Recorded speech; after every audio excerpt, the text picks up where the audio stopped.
Hamil atau hamil lagi? Lebih baik resign kemudian menjadi ibu rumah tangga atau mendingan tetap bekerja aja? Dilema banget ya ketika sedang dalam posisi untuk menentukan pilihan ini. Apalagi mom shaming antara ibu pekerja versus ibu rumah tangga kerap sekali kita dengar dalam masyarakat. Padahal setiap orang memiliki pilihan dan jalan hidupnya masing-masing. Ibu pekerja misalnya, bukan berarti tidak sayang anak. Aku tahu persis rasanya ninggalin anak di rumah untuk bekerja. Apalagi ketika anak sedang sakit. Ya, tapi itu sudah menjadi resiko. Dan rewardnya ketika sudah mencapai target, bisa ngajak anak jalan-jalan atau membelikan hadiah dengan uang jerih payahnya sendiri. Sementara ibu rumah tangga pun sama. Dia rela mengorbankan karir dan pendidikannya untuk mengurus anaknya di rumah. Dan jika ditanya rewardnya apa, hanya orang yang menjadi ibu rumah tangga yang tahu jawabannya. Karena akan sulit untuk diungkapkan dengan kata dan untuk dimengerti oleh masyarakat luas. Yang jelas di balik ibu rumah tangga ada kekecewaan mendengar orang terdekat atau orang sekitar yang menyayangkan gelar pendidikannya yang sudah susah payah didapatkan. Dan di balik ibu pekerja juga ada kekecewaan karena tidak bisa secara langsung mengamati pertumbuhan dan perkembangan buah hatinya.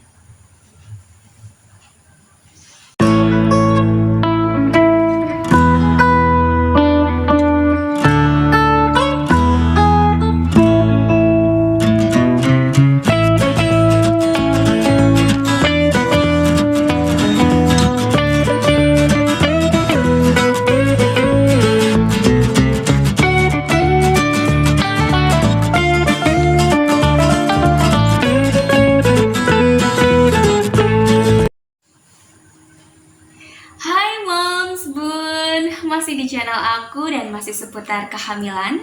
Dan di video kali ini aku akan menceritakan pengalamanku yang ketika hamil sempat galau, sempat bingung antara ingin resign atau mendingan tetap bekerja.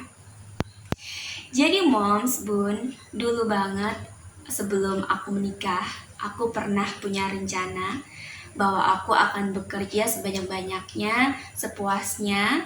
Tapi nanti ketika aku sudah punya anak, aku ingin menjadi full time mother.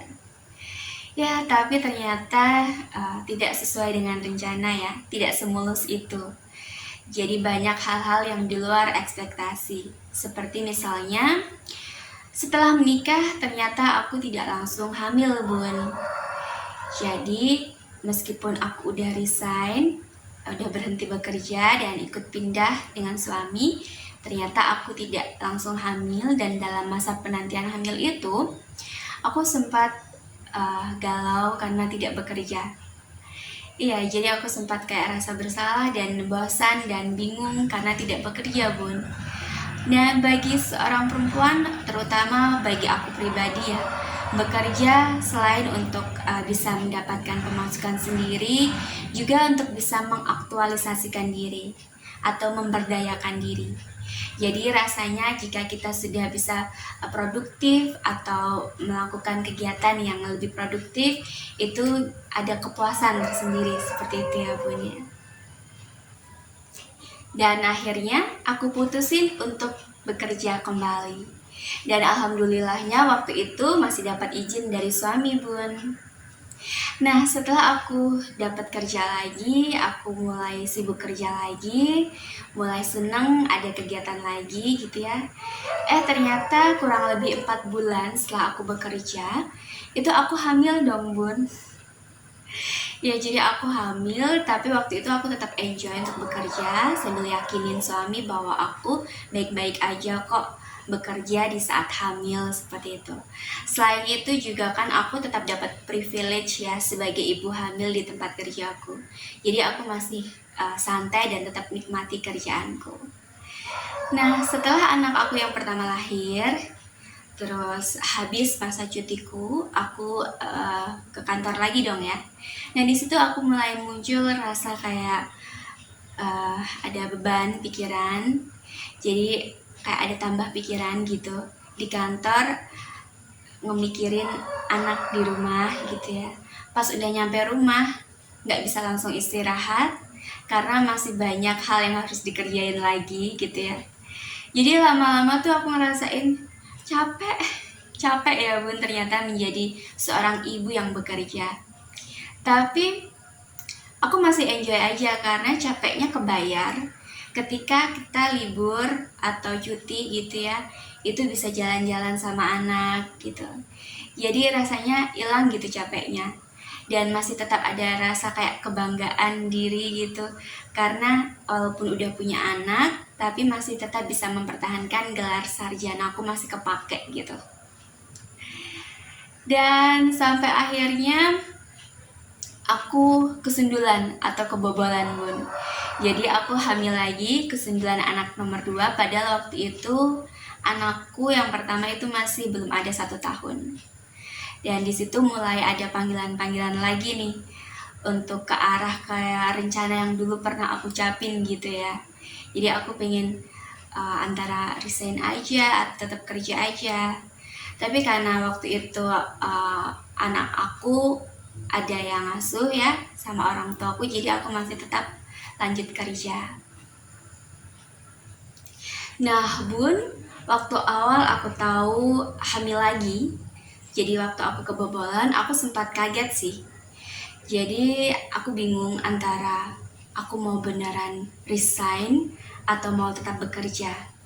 Karena ketika aku bekerja ada rasa bersalah ninggalin anakku di rumah, tapi kalau aku nggak kerja juga aku takut lebih salah lagi gitu bun. Secara aku hamil, pastinya kebutuhan akan lebih banyak lagi gitu ya.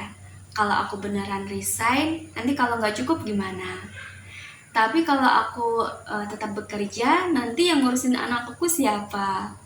Secara anak 1 aja aku nggak urus full gitu ya bun. Ini mau dikasih anak lagi gitu. Jadi aku sempat bingung banget sih. Sampai akhirnya aku ada pemeriksaan ANC. Jadi di trimester kedua kehamilanku, aku ada pemeriksaan ANC. Kalau di kehamilan pertama, aku pemeriksaan ANC itu di awal-awal kehamilan ya. Tapi di kehamilan kedua aku agak santai gitu. Jadi aku di trimester kedua baru mengikuti pemeriksaan ANC. Nah, untuk pemeriksaan ANC sudah pernah aku jelasin di video-video aku sebelumnya ya. Jadi waktu itu aku ketemu ke Polipsikologi ya, dan ketemu psikolog, aku ngobrol-ngobrol sama psikolognya, dan keluar juga unek-unek aku tentang kebingungan aku tentang ingin resign atau tetap bekerja aja. Kemudian ibu psikolognya bilang ke aku gini, Bun, silakan putuskan berdasarkan apa kata hati bunda. Jadi jangan sampai di kondisi bunda yang saat ini sedang hamil ini banyak terbebani oleh pikiran-pikiran yang membebani ibu seperti itu. Jadi silakan putuskan apa yang bunda mau, jangan apa kata suami atau apa kata keluarga. Apabila bunda inginnya berhenti bekerja, silakan berhenti bekerja. Tapi apabila bunda inginnya tetap bekerja, jangan sampai ibu berhenti bekerja. Karena ketika mengasuh anak di rumah juga harus ikhlas ya. Jangan sampai malah ibu di rumah tapi anak tidak mendapatkan kasih sayang karena ibu pikirannya masih ingin bekerja begitu. Nah, tapi kalau ibu memang ingin berhenti bekerja, silakan ibu bisa diskusikan juga dengan suami seperti itu. Nah, setelah itu aku mulai benar-benar pertimbangkan ya bun ya, sambil aku ajak diskusi juga suamiku gitu, sambil aku validasi terus agar apa yang aku putuskan itu bukan hanya karena keinginan aku sesaat gitu ya bun ya. Pokoknya waktu itu aku benar-benar ingin mempertimbangkan yang terbaik untuk aku dan keluargaku gitu. Dan akhirnya di kehamilan yang kedua pun aku akhirnya memutuskan untuk berhenti bekerja gitu bun. Jadi aku resign di kehamilanku yang kedua gitu. Nah bun, please ini jangan dijadikan referensi ya bun ya, sifatnya disclaimer. Ini adalah pure pengalaman pribadi aku berdasarkan kebutuhan aku dan kondisi aku gitu. Jadi saran aku, apabila Bunda saat ini juga sedang dalam kondisi bingung seperti yang pernah aku alami gitu ya, jadi silakan Bunda bisa pertimbangkan berdasarkan apa kata hati Bunda, apa yang Bunda inginkan, karena Bunda yang akan menjalani. Jadi jangan sampai Bunda memutuskan karena apa kata orang lain atau keluarga gitu ya, karena Bunda yang akan menjalani gitu. Sambil bisa diskusikan dengan suami dan lebih mantapnya lagi divalidasi terus ya Bunda ya, sampai akhirnya Bunda menemukan keputusan yang tepat berdasarkan kondisi dan kebutuhan Bunda. Seperti itu Bun. Nah, itu aja Bun yang bisa aku share untuk di video kali ini. Silahkan bisa di subscribe ya Bun video channel aku, dan bisa di share ke media sosial yang Bunda punya. Terima kasih Bun sudah nonton video aku sampai selesai. Bye. Assalamualaikum. Mama nggak kemana?